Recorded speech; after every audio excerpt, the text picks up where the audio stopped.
Thank you for listening to this podcast from TRE, Talk Radio Europe, your voice in Spain and around the world. For more information, please visit TRE.radio. TRE in the afternoon. Presented by Hannah Murray. Good afternoon. It's just coming up to 5:10. You are now listening to Women Talk. With me in the studio today, Nikki Broom, Catherine Holmes and Janet Barnett. Hello. Hello. Thank you all for coming in. If you're listening at home and you would like to get involved, you are more than welcome. Here's how. To contact TRE, please call 952 78 4000. Email studio@tre.radio. Send us a WhatsApp on +34 645 99 67 95. What a beautiful day, it's a wonderful life. Okay, so let's have a look at some of the articles I've found in the papers the last few weeks. Well, the big story that everyone's been talking about the last few days or so that broke yesterday, as in who it was this BBC presenter. A lot has been said about what he's done, what he hasn't done, whether it was illegal, whether it wasn't illegal.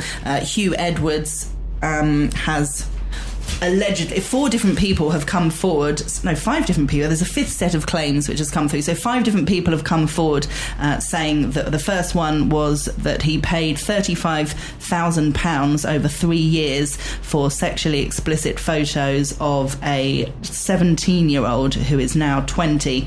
So this has all happened recently in the last few years. And Hugh Edwards is a very, very successful, famous BBC presenter. He was one of the head presenters after the Queen died and doing a lot of reporting on that, so everyone will be very familiar with his face and his voice. And something that I thought has been really interesting over the last 24 hours since the news has broken that it's him, people's reaction and how people's reaction has changed after his wife came forward and said that Hugh has been suffering from very serious mental health issues. I've noticed on Twitter that quite a few celebrities have retracted their statements when they've been previously having a go at the presenter when they didn't know who it was, saying what his behaviour was wrong and disgusting and not right, even though it's not illegal. They were saying, it's still not right, it's abuse of power. But then when they found out he had mental health issues, they came out and said, I'm really sorry for everything I said about Hugh Edwards. I didn't realise he was suffering with mental health issues. And I just kind of thought that's really interesting, as if the fact that he's suffering with mental health issues, does that mean that his behaviour is somehow okay? I don't know. What do you all think about it? It's a difficult one. Well, I think my response to that would be that obviously it's sad that he's got mental health issues and nobody would wish that upon anybody. But I think if you take his behaviour just on what he's done, objectively, he's married, he's got 5 children, and whether he's got mental health issues or not, it's morally not the right way to behave. It's not, he's in a high profile position with the BBC. He's very highly regarded. And also when I look at these situations, then people kind of go, oh, he's got mental health issues. What about the mental health of his wife? What about the mental health of his children? He's made a decision to do that. What the drivers behind that were, maybe it was because of his mental health, I don't know, but he's made a decision to do that, and the impact of that decision has affected other people's mental health. And I think in this situation they're innocent, and we should focus on the people that are damaged that are innocent, not the people not the guy who's perpetrated the thing because he's wanted to get sexual images of whoever. So that's how I feel about it. Yeah, definitely. I can understand that. I also feel quite sorry for him and his family, as you do. I don't think he probably realised how long these messages and transactions can stay online. It's an instant, you do that, and it's all gone, but it's not, because it's on somebody's phone, it's on, the images are there, and it won't go away. Perhaps naively, somebody thinks, well, it's okay, it's done. But it comes back to haunt them. But it's £35,000 as well, so it's not like an image of somebody's boobs. Do you know what I mean? It's like it's obviously transactions over a prolonged period, so it's quite well thought out. And it's just I just think it's an entitlement that they get to a position of power and they think they're untouchable, and suddenly it comes crashing down. And it's almost like now it's like, oh well, he's got mental health issues. We can't say anything now because it's not okay. But which is, I understand that's not great, but you also have to take responsibility for what you've done and the impact on other people's lives. And I think him doing what he's done, whatever reason he's done it for, there's mental health of others who you have to consider, I think, more. Who were completely did nothing wrong in this situation and now have to manage the fallout. I think abuse of power, we see it a lot, don't we? We really do. And as you say, he probably thought he was untouchable. He thought he could do what he liked. He didn't think about the possible consequences. He didn't think about the possible paper trail of anyone finding out, and just thought it'll be fun, and wasn't thinking about the possible consequences. It'll be interesting to see what he actually says himself if he makes a statement in the future about what he claims has or hasn't happened, because I think at the minute we don't really know an awful lot about the situation yet. Whereas in a kind of similar scenario with Phil Schofield and all of that, I think the reason why a lot of people were outraged was because he had explicitly said he hadn't done these things. He hadn't. He promised he hadn't betrayed his wife. Blah, blah, blah, and then he lied, and then it all turned out, well, actually, you completely lied. Whereas we don't know what Hugh's admitting to or not yet, so it's hard to... I think also, interestingly, because the Scotland Yard were obviously involved in this, and allegedly he hasn't committed any criminal offence. So this is a moral, social, the position that he's in. So that's because if what he's done really isn't, it was a choice and it's wrong for his family, but it's not legally wrong. So, well, I've seen some people, but I thought that, but I've seen some people disputing it, saying paying for sexual images for anyone under 18 is illegal. Yeah, and this person was 17, so I'm not sure. But I think that at this stage, I think the Scotland Yard have stepped away. So maybe the BBC will look into it. But interestingly, the guy from the BBC, what's his name, Davis, Tim Davis. Yeah, he's now getting called into Parliament to be questioned on how they've handled it, because I don't think they've handled it particularly well either at the BBC. Absolutely not. Yeah. Okay. Any more on that? Anyway, we'll move on to another story that I read about something happening at the moment. Italian uproar over judge's 10-second groping rule. Does it count as sexual harassment if an assault lasts less than 10 seconds? Many young people in Italy are expressing outrage on social media after a judge cleared a school caretaker of groping a teenager because it did not last long enough. The case involves a 17-year-old student at a Rome high school. She described walking up a staircase to class with a friend when she felt her trousers fall down, a hand touching her buttocks and grabbing her underwear. "Love, you know I was joking," the man told her when she turned around. The student reported the caretaker, a 66-year-old man, to police. He admitted to groping the student without consent but said it was a joke. A Rome public prosecutor asked for a 3.5-year prison sentence, but this week the caretaker was acquitted of sexual assault charges. According to the judges, what happens does not constitute a crime because it lasted less than 10 seconds. There's now become a trend on Instagram and TikTok in Italy, along with the hashtag 10 secondi, 10 seconds, with the Italians posting videos looking at the camera in silence and touching their intimate parts for 10 seconds.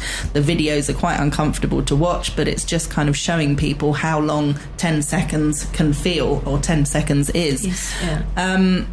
Yeah, shocking, isn't it? It really is. It's outrageous. Absolutely outrageous. Ridiculous. Makes my blood boil. It makes my blood. If that was my daughter being touched by somebody at school who worked there, pulling her underwear or whatever and touching them, going, "Are you joking?" I'm like, just no way. Totally unacceptable. In everyone, it doesn't matter if it's 10 seconds, 5 seconds, exactly 3 seconds. How long? You just don't do it. It's not acceptable in any way. No. But they can't define it by time, can they? They can't go, 10 seconds is long, but 5 seconds is all right, or 3 seconds. And what about 11 seconds? Is 11 seconds then a crime? Yeah. So 1 second more and somebody goes to jail. It's not okay. It shouldn't be about time. It's just that act of doing it, even if it's half a second. If in that instance, like, what about it's when just someone gets stabbed and that's assault and that's 1 second? Yeah, exactly. That's how long it takes to do damage. And also, he's in a school. He's in a school setting, so he's in a position in a school where he knows that's not a joke. He's, there's children in that school, and it's even worse that he's in a school and I'm only joking. It's like, no, you're not. No, you don't know. Sounds like the judge has been paid off. Absolutely. Yeah. I wouldn't be surprised. So I just thought this social media campaign was fantastic. Well, because 10 seconds. If somebody holds your hand for 10 seconds, that's extremely intimate, and that's just holding your hand, let alone your buttocks under your underwear. Yeah, exactly. No, it's true, isn't it? Okay, on to some lighter subjects. Apparently, it is men who take longer to get ready than women. A study found 67% of men took between 30 and 59 minutes to prepare to leave the house, but for women, the figure was 59%. 23% of men and 22% of women said they required between 1 and 2 hours to get ready. For what? I know, that's what I thought. What on earth do people do in that time? So I think with the men thing, I think it takes them 5 minutes to get ready and then 25 minutes to find the phone, wallet and keys. I think that's the reality of it. I think literally the clothes are on in 5 and then getting out of the house, it's like, where's the keys? Where's the phone? Where's the wallet? And then suddenly it's like 45 minutes later and they're still trying to find the car key. Yeah, no, that can happen. That's the truth. How long does it take you to get ready, roughly? Well, for me, it takes about 10 minutes, I think. I'm washed and just clothes on and see, it makes a difference if you're going somewhere nice. Yeah, if I'm doing my hair and makeup compared I have to wash my hair, dry my hair, straighten my hair, then do the makeup. An hour maximum. Yeah, same here. That would be like once a week. I'd do wash once a week, but I'd be getting ready in that amount of time once a week. But if it's just every day, wake up, have a quick wash.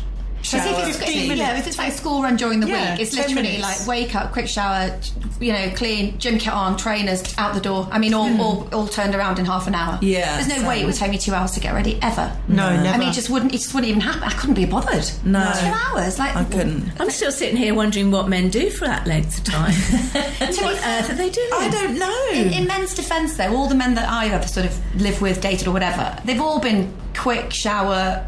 Deodorant, ready. I couldn't. But if a man was taking 2 hours, I'd be like, oh my god, what are you doing? I mean, I've never known a man that's taken that long to get ready, and I find it really unattractive. It would be. If you're doing the hair, and what are you doing?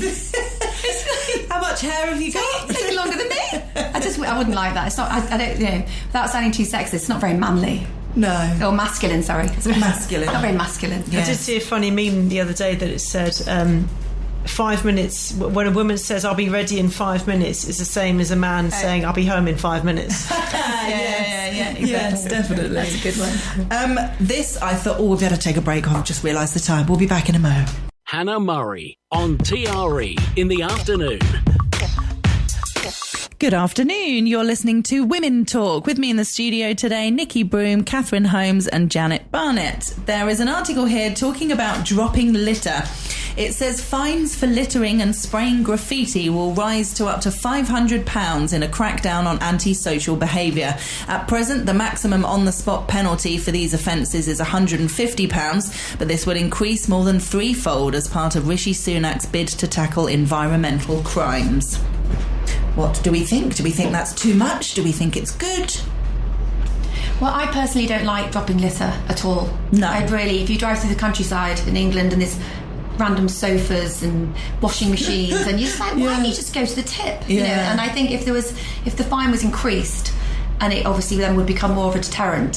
When I always see these things, I always think about how actually then would you collect the money? Be one of those that you say it's £500 and then the person that dumped the sofa, how would you then? You wouldn't hear from. They just wouldn't. How would you track it and actually get the money in? But I suppose they want to get this. An easy way, if they do, to then get the money and regenerate and sort of. Like it's in the article, it says like improve the area. Yeah, I think to be honest, think it's a good thing. It's a good deterrent. When we were in Norway recently, one of the things that we really noticed was the lack of litter. Like nobody was dropping cigarettes or cans of Coke or anything. Like we never saw. We were going for walks through forests or by the side of the road, and by the side of the road particularly, we couldn't believe how clean it was. Just people don't drop litter. And here, the studio near a fast food place, you know, I see people pull into the car park, they eat their meals and everything, and then just open the door and chuck the rubbish out. Yeah. It's just horrendous. Do you think that's a cultural thing? Do you think it's something instilled from? Yeah, you know, I remember growing up with Keep Britain Tidy being a bin, thing. that man. Yeah, exactly. I think in the UK, the fast food people have litter pickers in the main towns that go around literally picking up litter that their customers have dropped. I don't know if they still do that, but they're kept busy. Yeah. I know, but you should also have a personal responsibility, to like not know. Like I've got kids, and I'm just like, don't drop it. And they come home from school with like pockets like full of crisp very well Monster Munch. And I'm like, okay, it's not good either. But at least it's not on the floor. And empty them now. Empty in the bin. Exactly. But I just think there's no excuse. I just wouldn't do it. You know, if there isn't a bin near you, if you've eaten something in the car or whatever, if there isn't a bin near you, you keep it in the car. 100%, and when you get home, you take it out the car and put it to the bin. I just can't imagine doing anything else, and it's just horrible when you see. I've seen people driving along the road here and just opening the window and chucking things out in the middle of the road. Sometimes it's a crisp packet or a sweet packet. It doesn't have to be a big thing, but still, it's just that attitude of chucking. I'm not saying it's just here, and I'm not blaming particularly Spanish people or anything. I'm just saying I see it here happening a lot. I don't know who's in the cars doing it necessarily. I see it happening here. No, it happens in England as well. The same thing happens. Really? But then when the thing is, you see it. I've seen it walking in London, and then children do it in front of the parents and don't then get told off. So then they grow up thinking that's okay, because it's a lack of education, really. Yeah. So then they'll do it, and then their kids do it. Whereas if your child does it once, and you're like you say, you keep it in the car, you put it in the bin, whatever, and then it perpetuates. Whereas it's just, but I do think in places like Norway, they're so clean and sort of aware, much more aware. What amazes me is the people who do it in the countryside. I mean, where we live here, up in the hills behind where I live, and I take my dog for a walk, it's beautiful countryside there. And at the weekends, people obviously go up to enjoy the countryside and leave their litter behind. Oh. And you've carried up a full bottle, and then you're going to leave an empty bottle behind. So once there was a fast food bag that still had the delivery receipt on it with a delivery address. So now it wasn't that cruel as to deliver the rubbish back. You should have. But that's what you're going to say. I stapled the receipt to a little note because I wasn't sure if it was visitors to that address, and I put it through the door. Please ask your visitors to take their rubbish home with them. I like that. Well done. That's brilliant. There you go. Well done, Janet. Good for you. I should have left the rubbish outside their door, shouldn't I? Yeah, but that's great. I think that's brilliant. Good. So we're on board with that. This was an article we talked about with the men last week, and I thought I'd keep it and see what you thought of it out. So the actress Kathy Burke, very funny actress, she has laid into people who are trying to cancel old-fashioned terms of endearment such as babe and sweetheart. She said she was talking on a podcast, and she said something like, she's nice and her bird's really nice as well. And one of the other guests on the podcast said, you can't say bird, can you? You're not allowed to say bird anymore. And I said, well, I do, and I call people babe and sweetheart. And other expressions that people use, things like doll, chick, babe, all came out really unpopular in this particular survey that they were talking about. Do you think any of those words are offensive?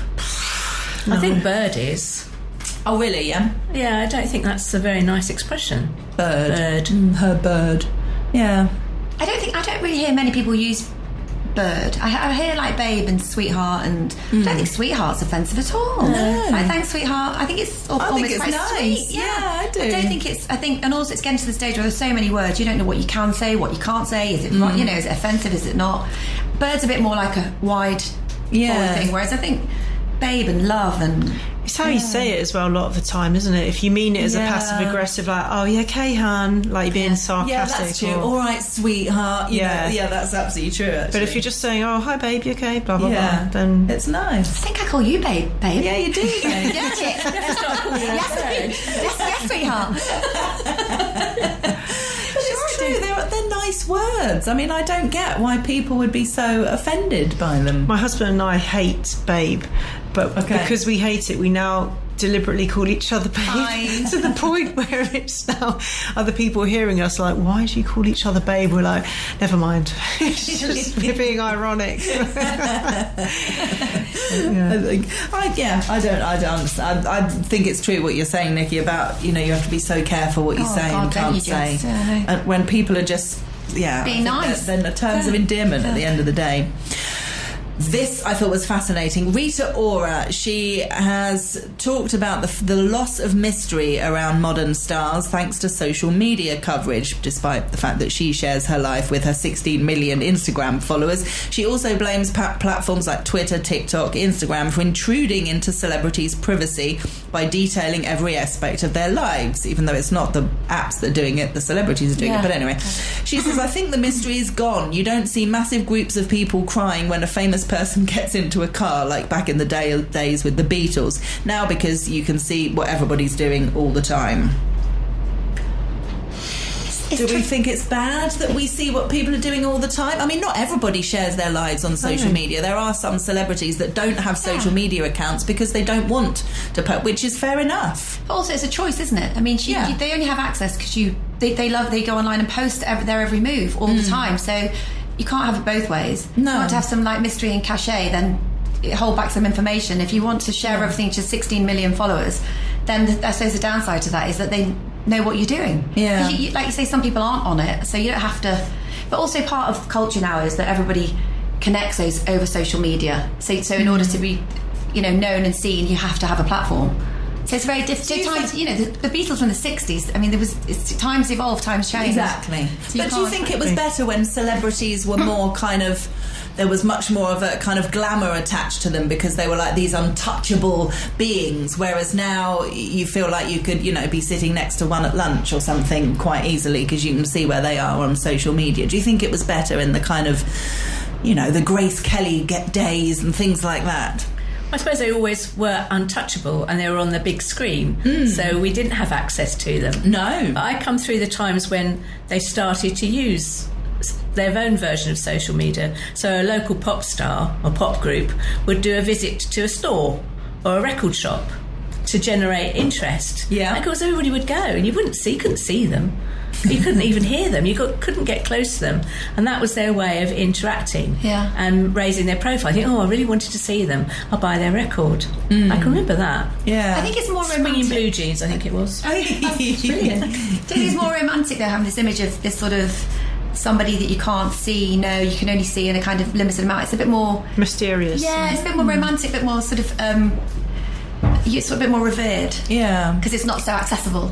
Yeah, I think it's kind of cool, but obviously it has massively backfired because of the amount of trolling that happens online. But I think the idea that you could tweet Brad Pitt or whatever, or send him a message on Instagram, these big famous stars that you grew up thinking were untouchable, that now, or Jennifer Aniston or whoever it might be, it doesn't need to be someone that you fancy necessarily, just someone that you Hannah fancies Brad Pitt. Did you get that from yeah, got it. No, just someone that you admire, that you've read all their books or you've watched all their films or whatever. The fact that you could then follow them on Instagram, and if they post a picture of themselves, that you can go, nice dress, you look gorgeous, or I loved your last film or whatever, I think is amazing. I think that's nice. really cool. Yeah, you feel more connected to them. Yeah. It's like it's almost like you know them. Yeah. But then obviously you get the downside of that with people thinking they can just be rude and call them names. Like weirdos. Yeah, exactly. So there obviously is a downside of it, but I think it's quite nice that we're all sort of more connected and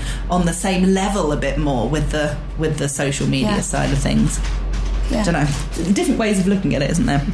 We better take a break. TRE in the afternoon. Good afternoon. You're listening to Women Talk. With me in the studio today, Nikki Broom, Catherine Holmes and Janet Barnett. There's an article about energy vampires sabotaging your auras. It says at the beginning of the article, do you find that being around some people leaves you feeling drained, while the company of others lifts your mood? Yes, do we all relate to that? 100%. I mean, So it's talking about, different people. There's lots of different scenarios and different examples of the manipulator, the paranoid vampire, the grey mouse, the chatterbox, people who do it in very different ways. Some are subtle, some are really kind of obvious and in your face. But just people who you really kind of don't want to be around, who are sucking your energy.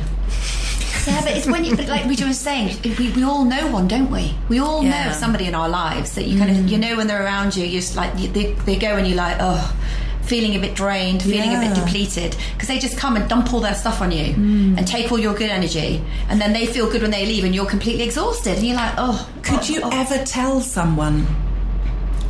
Is it ever appropriate to say, stop stealing my aura? Leave my aura alone. Called someone a mood hoover before. That's a good one, mood hoover. Oh, brilliant. Mood hoover, I like it. Okay. And what do you say? Did it go down well? It was my husband, so it's fine. Did you then call him babe? Babe, you're such a mood hoover. I think it's with somebody who's very, very talkative, when you meet them for a short time and they talk and talk, talk, talk, talk. Yeah. And then you're going to go your own ways, and they might all of a sudden say, oh, I haven't asked how you are. Yeah, that's okay. I'm absolutely fine. Yeah. See you. Yeah, exactly. Fine, thanks. Bye. Bye. Yeah.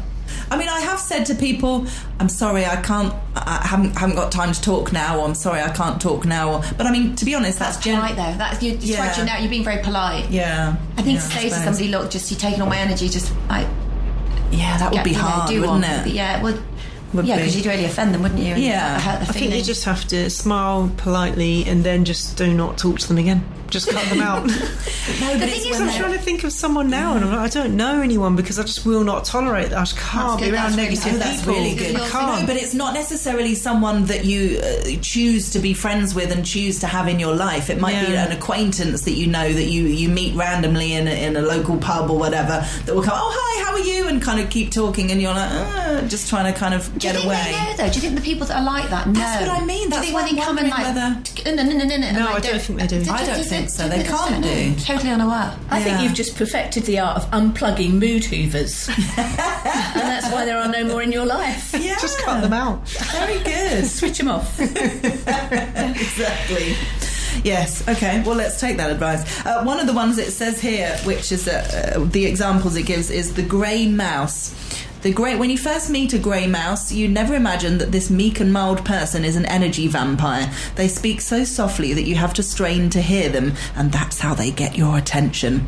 Once they have it, you begin to realise that they're always melancholy and there's always something wrong. Oh, yeah, I know. You'll never see a grey mouse laughing hard or smiling sincerely because they're far too miserable for that. Yes, I know somebody like that. And like, you're right, I couldn't do it. I just was like, they weren't a close friend.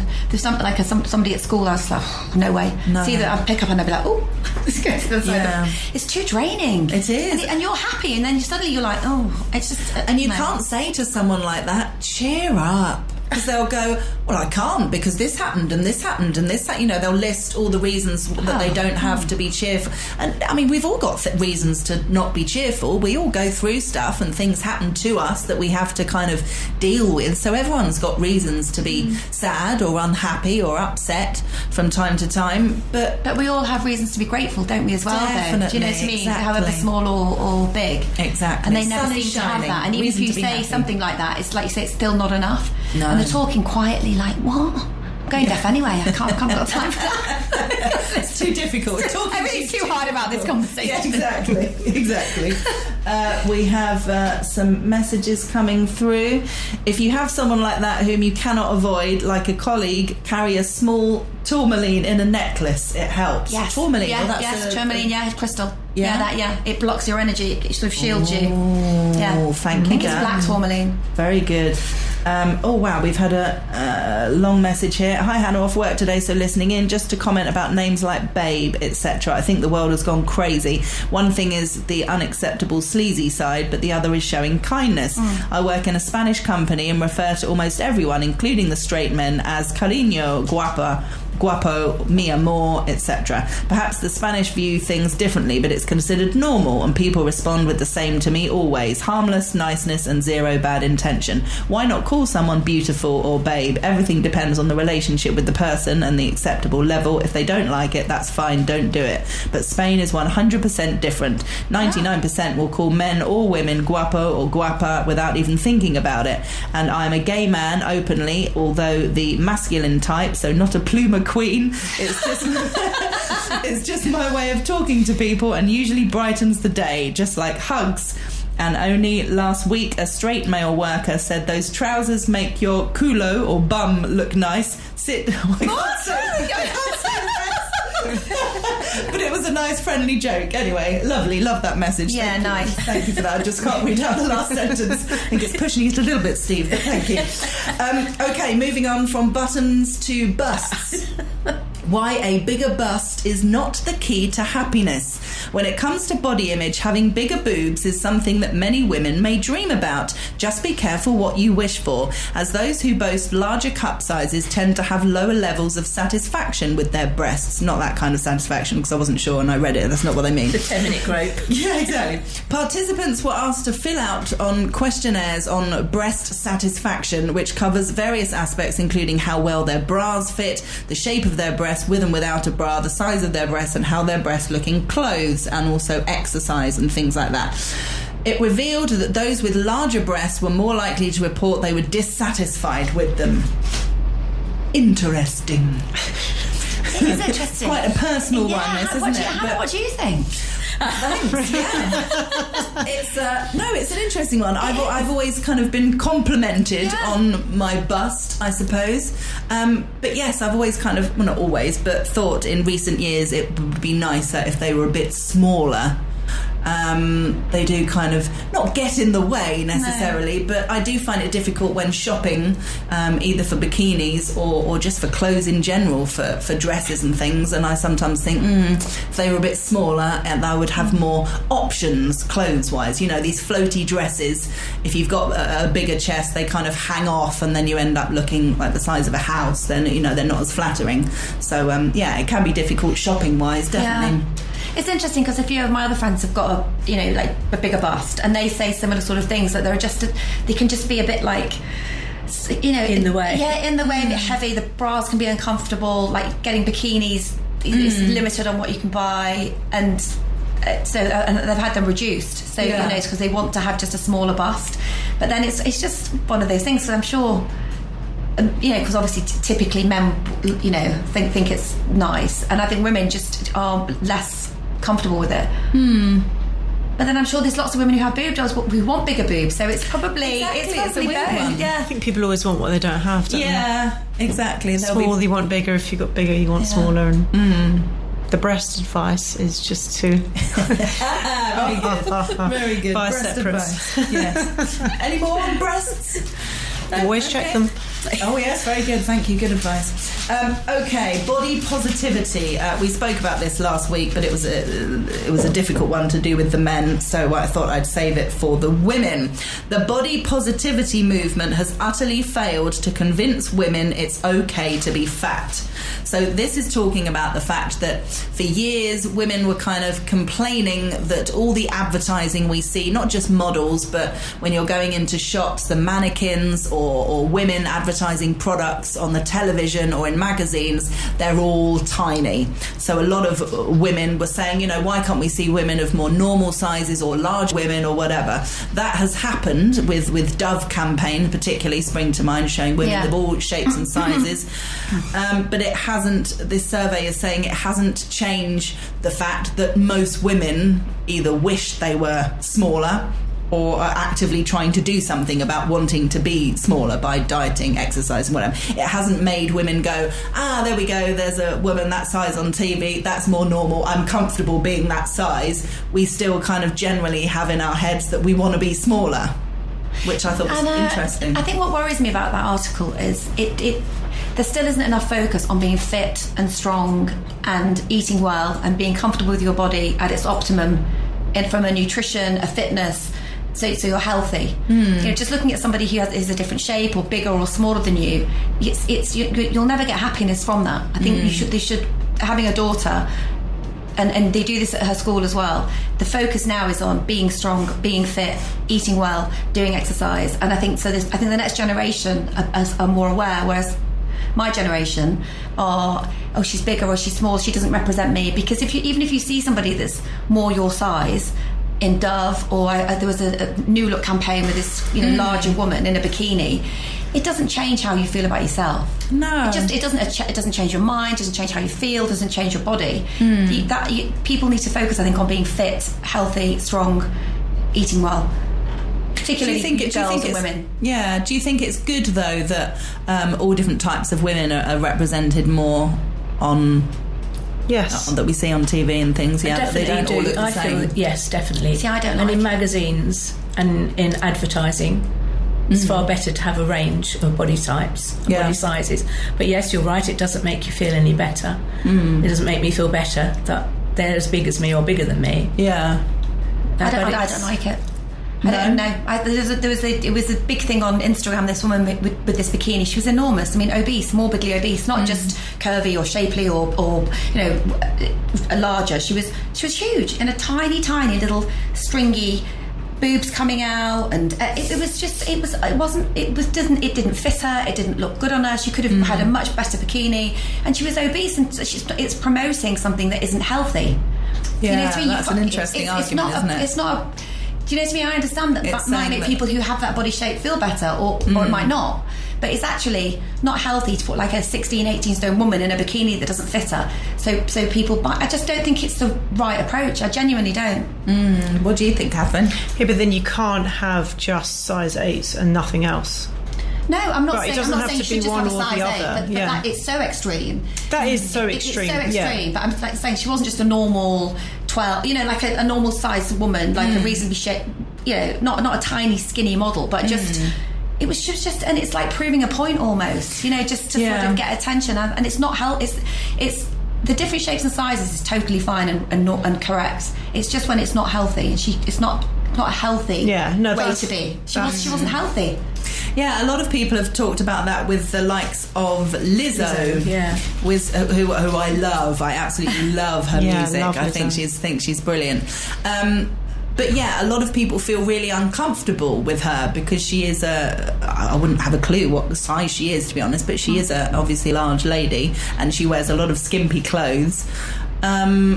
And she causes a lot of controversy, basically, because some people say, yeah, good for her, love the fact that she's comfortable in her own skin and her own body, wearing whatever clothes she wants, absolutely brilliant, you go girl kind of attitude. And other people are saying more what you're saying, Nikki, thinking, well, it's kind of promoting maybe an unhealthy body type and saying that that's okay.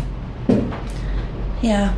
I mean, everything is, at the end of the day, everybody has a personal choice. You make your choice, make your decision, you live how you want to live, you wear what you want to wear, and I fully endorse that. But I just think when you're doing, say, like a modelling campaign that's directly, you know, she's just choosing to live her life how she wants, but with say, like when you're advertising underwear, bras, knickers, bikinis, whatever, I just don't think it's sensible to have somebody who's, I don't know, But then what about, like, for whatever reason you find yourself in that position and you end up being that size, or that is your realistic life and that's your body shape, or that's what your genes are, and blah blah blah, then are you not allowed to wear that? Like, and are you then not allowed to share, like, for say Lizzo, you know, she's just that, okay, she could lose weight, maybe she doesn't want to, maybe she's completely happy to be like that.